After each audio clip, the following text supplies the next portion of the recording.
the song with your heart. Play the song with your heart. Joe Burrow is the most protected quarterback in the NFL. Like, I think it's a tie between him and Josh Allen, low key. I think I'm gonna Joe get to Burrow's Josh Allen protected soon. more. I'm gonna get to Josh Allen too. I think Joe Burrow's protecting more. Here's my thing with Joe Burrow. It's because, number one, people are still talking about, oh, he beat Mahomes in a playoff game. Oh, he 3 years he nearly beat Mahomes again. Like, they harp on that. That's what they do. But we gotta be honest. We gotta be hard. Like, we gotta tell it how it is. Like, Joe Burrow has come up short in all of these games when it mattered most. Like, for the most part, they've been in like single digit games, one possession games, every single game, I think it is. Yeah. Except the Carolina game where they won. So besides the one game that they won, they've been in single possession games, and Joe Burrow has come up short every single time. I understand the defense hasn't played well. I understand the defense has been a liability, but you as the quarterback getting paid all that money, people calling you Joe Burr, Joe Cool, you know what I'm saying? Joe Shiesty, comparing you to Tom Brady and Joe Montana, and you always getting compared to Patrick Mahomes.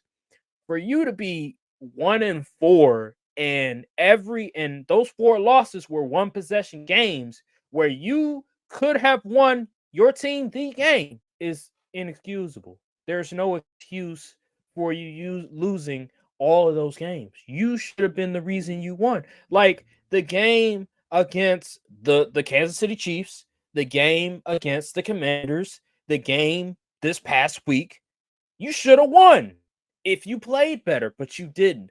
And I understand that not all of it is Joe Burrow's fault. For the most part, Joe Burrow, if we put a percentage on it, he's like 10-15% of the reason why they're 1-4.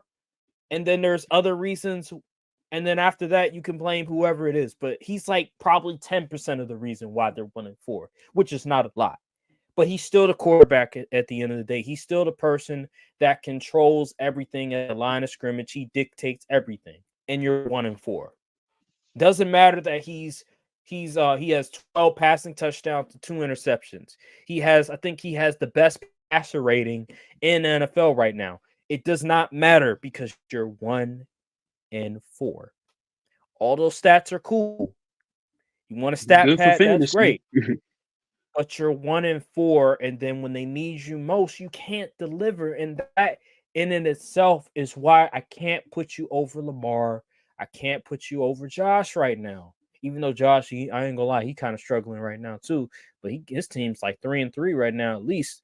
You're 1-4. Like, what's going on, Joe Burrow? Like, seriously, like, you're supposed to be the guy that we look to and say he's a closer, he's clutch, but you haven't been clutch. You've been, I hate to say it, like Kirk Cousins, put up all these numbers.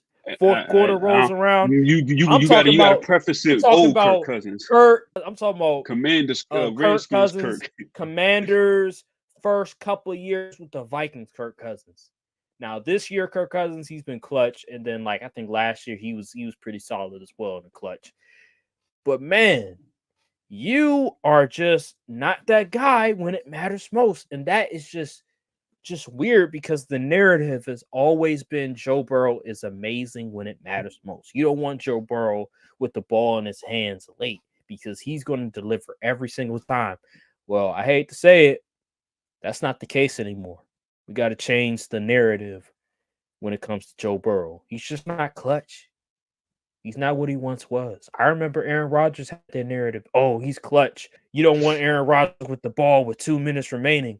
Now it's, if he has the ball last, I'm not scared.